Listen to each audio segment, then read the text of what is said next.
Hi, gang. Well, I'm Mel, and I'm up in my attic.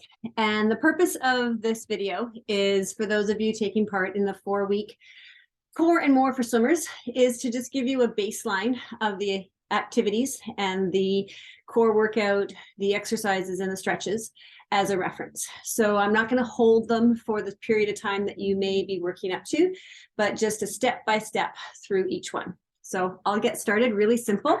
You'll want to have a block as well as a strap. So to start, I like cat-cow. It's super simple. You got to start with your hands underneath your shoulders, maybe a little wider. Your knees underneath your hips, maybe a little wider. And it's just allowing a little bit of blood flow through the spine, moving that spine through extension and flexion. We all have different mobility, so it's all about just working where your mobility is. If you have been seated all day and sitting all day, driving at a computer, things like that, you're going to feel really stiff. So you don't really want to add a lot of active movement until you've gotten some spinal movement in there. So you can do simple hip rotations, anything that kind of lets you feel like, okay, you know, I'm not stuck, because we want to try to be as fluid as possible. So after our cat-cows, we're going to start with an alternating legs and arms from tabletop. So again, tabletop, you always want to engage your transverse abdominals. And ways to find our transverse abdominals, if you're at home and you're not sure, is you place your middle and index finger on your hip bones, move in around 2 inches, and either laugh or cough. And you'll feel them.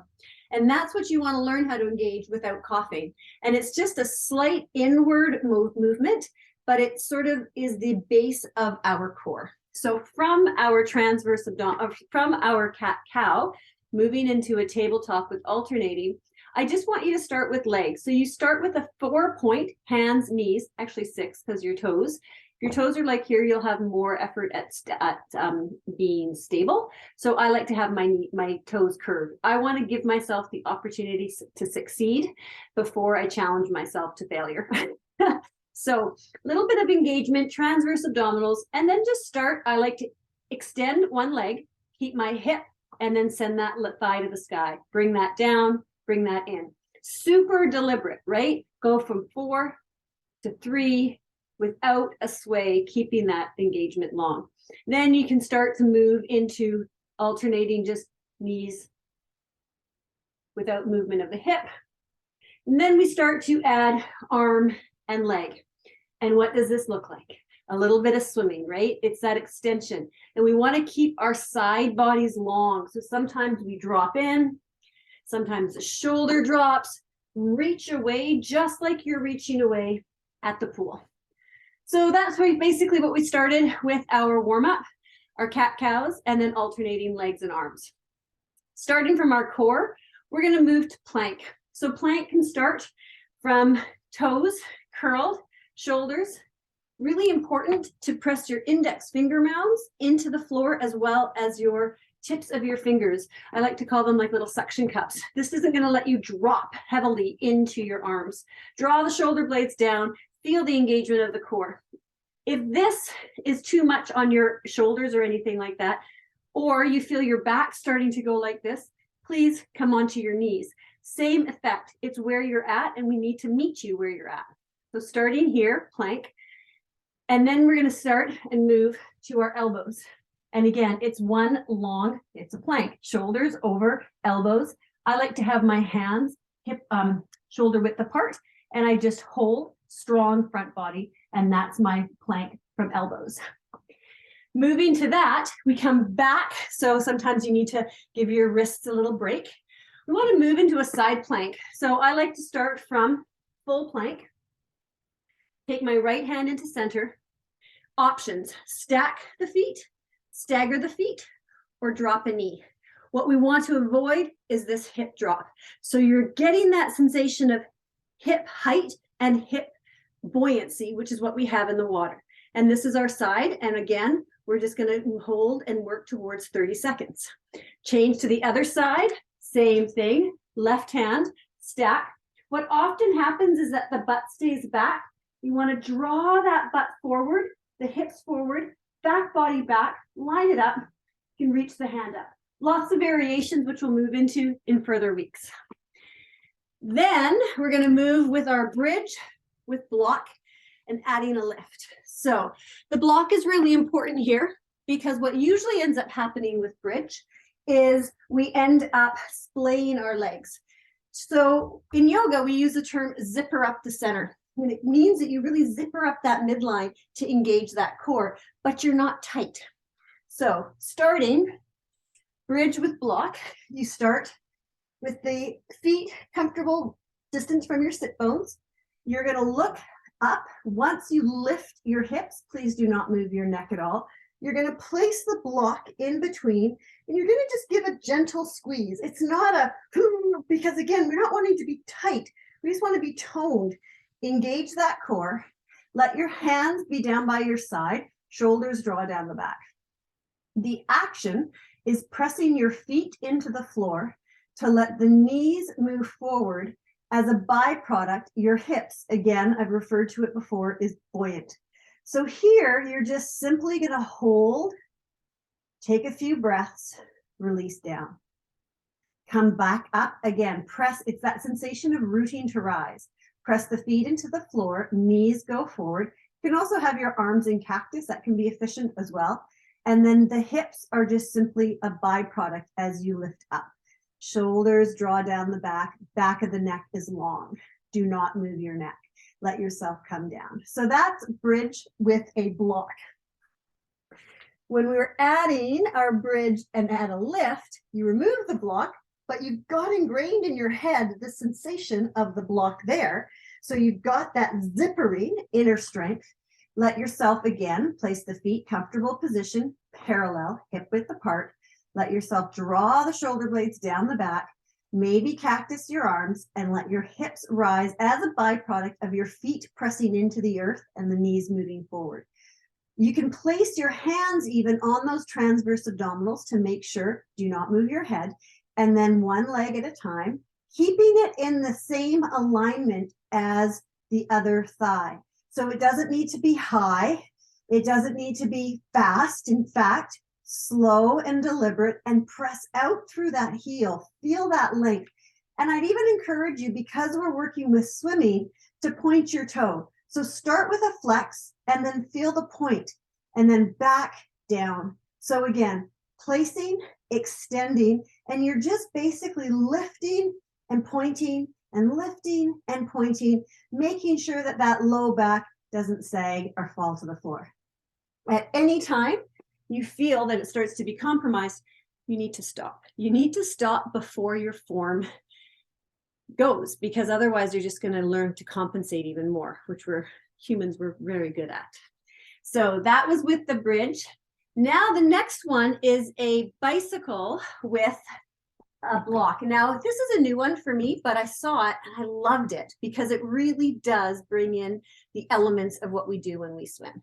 So you're going to start with your block, and you're going to bring both feet so that your shins are parallel to the sky, 90 degrees. You're going to place the block on your thigh, your right thigh, and you're going to place your elbow on that. And you're going to feel belly button down to the earth, press the back, and then take the hands in the head. If that doesn't work, you can place them on the shoulders, depends, but you want to feel that engagement. From here, you simply reach that leg, left leg out while you continue to engage the core, particularly on that right side. You're breathing, super important. Finding that length, long and smooth. Breathing. And then after the fourth one, we're just going to pulse this right side into that leg. And it's strong. And it's really, again, isolating that right side. 5 and 6 and 7 and 8 and 9 and 10. Relax, release. Sometimes I like a lot of windshield wipers. Excuse me. It just kind of lets the legs be loose, releases the core, and then again, same thing on that other side. Bring the knees up, heel toe the feet to center. Take the knees 90 degrees, shins parallel. Place the block on the left thigh. Place the hand, the elbow pushing into it. Place the hands behind the head so you're lifting. Already you can feel that engagement, and now release that right leg. Really press that left side, press the back to the floor, smooth breath. We'll do 4. Keep pressing into that left thigh with that block.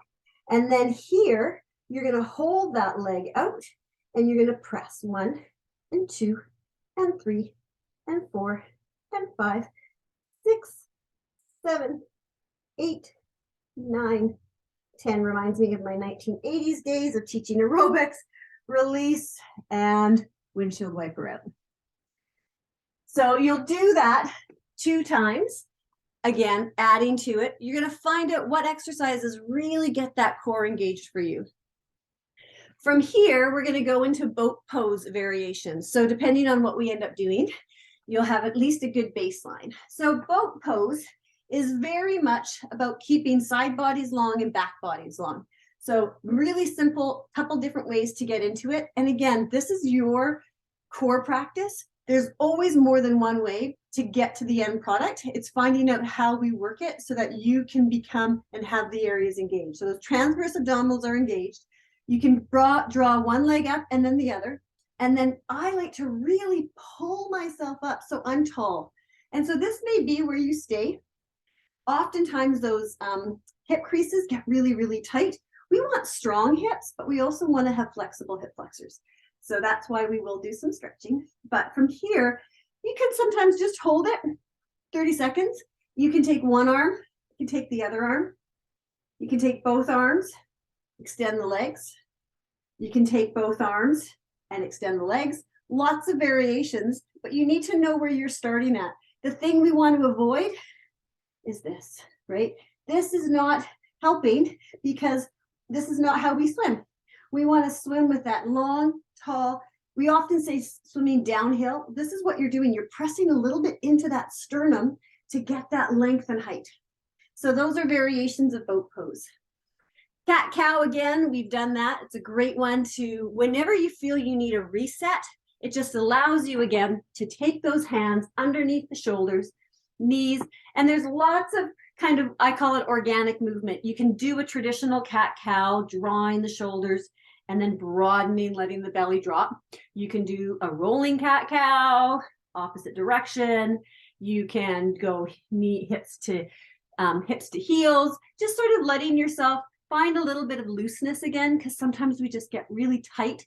We're ultimately working towards having that traction and tone, but sometimes it's hard in the beginning to determine the difference between that and tension. And we want to try to avoid tension. But when we feel tense, let yourself just loosen it up. Keep it loosey-goosey and have some fun with it. So we're then going to move on to our belly, and we're going to move into a cobra pose to start. So this is basically a back extension as well as a chest opener. So to start, lots of variations. You want to place your hands right around your shoulders, draw the heels together, and then you want to send your tailbone down. So you're basically pressing your pubic bone into the floor. Shoulders draw down, and the action is actually drawing yourself forward as you let yourself lift. Not a big movement. So you can feel like you might go farther, but then you're squishing that low back. We don't want to go to the point that we're squishing. We're all about creating space. So as you're here, you're lengthening, and you might come here. Lots of variations. The feet are firm into the floor. And make sure that your heels are in alignment with your toes. Oftentimes the heels will come in or splay out. Let them be in alignment. Toes are firmly pressing into the floor, lengthening from the crown of the head. Draw your chest forward and up, and let yourself breathe, smooth in and out. And that's cobra pose. I like to do it 2 times, releasing, really letting everything go, then come back into it, nice and tall, strong structure, releasing the ear to the other side and letting yourself go. Finally, we're going to go into Superman's on belly. So to start with Superman, again, it's the same motion, but it's step by step. Send your head forward so that the forehead is on the floor. You're going to lift your shoulders and draw them down. And again, we're talking action. And so to start with, Superman's going to fly with the arms by his side. Press the feet back, lengthen through your spine, lift the hands just around 2 or so inches, and let yourself feel that extension through the back. Exhale, release. You'll do that 2 times. The other option is to come into a full Superman, where you basically lift up, up, up, up. Then maybe you change. You can play here, right? This is very much swimming. So we want to just play with so many of these poses to see. Now, when we come out of it, the low back should have awareness that it's been worked, but it shouldn't have pain or discomfort. Those little muscles all through and the bones, we always want to find space. So it's not about coming up so high. You can see it's a really subtle movement. Whoosh. Remember, this is just to reference back for you've done the class, and now you get to reference back to some of the key elements of setting up the shape. So our stretches, important for our shoulders. So this first stretch we're going to do is thread the needle. We start basically in our tabletop. You're going to reach your right hand high. You're going to send that right hand under your left. I like to tent my hands so that I feel that I can draw and almost a little twist. My sit bones are broadened and my side bodies are long, and I draw my right shoulder back and I open up to the left. Really important that you keep the neck in alignment and long. You're not having that neck be crooked. So you're up a little bit in its action. And then on your inhale, let yourself rise. Take a few big shoulder circles, and then the same thing to the other side. Seated twist. I love twists because swimming is less about twisting, but more about rotation. And we typically have more flexibility to one side than the other. It's not abnormal, but it doesn't mean that we just have to settle for it. So I'll do it first facing you, and then I'll do it to the side. So our seated twist, I take the left leg, comfortable position, take my hands and cross them in front. I always like to do a few cat-cows. Again, here, drawing myself forward, letting myself broaden. Again, it's always nice to have a little bit of extra movement through the back. Then the twist is pretty simple. Left hand, right hand on the left shin, left hand tense. Again, you're tenting because you want to be tall. And then you just draw your right side towards your left. If all you think about is that shoulder, you're not going to necessarily twist your back. You want to twist your torso, little pressure.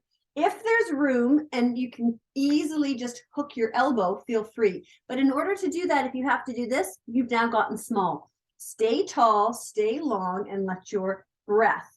So I'll do the opposite side this way.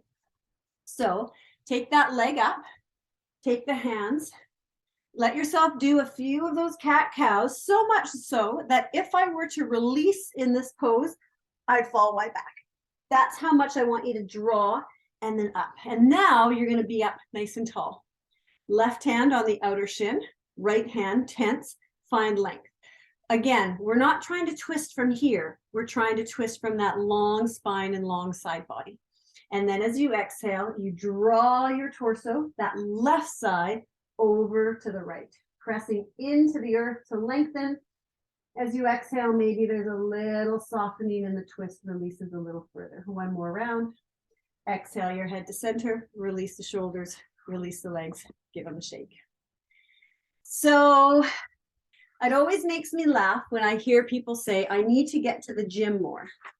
I don't doubt that we all need to get to the gym maybe more, but strength is not usually our limiting factor in swimming, because strength to weight ratio could be, but strength in itself, because I know a lot of really fast, I've seen a lot of really fast 12 and 13-year-old girls who could easily lose an arm wrestling match, right? So it's more about that functional strength.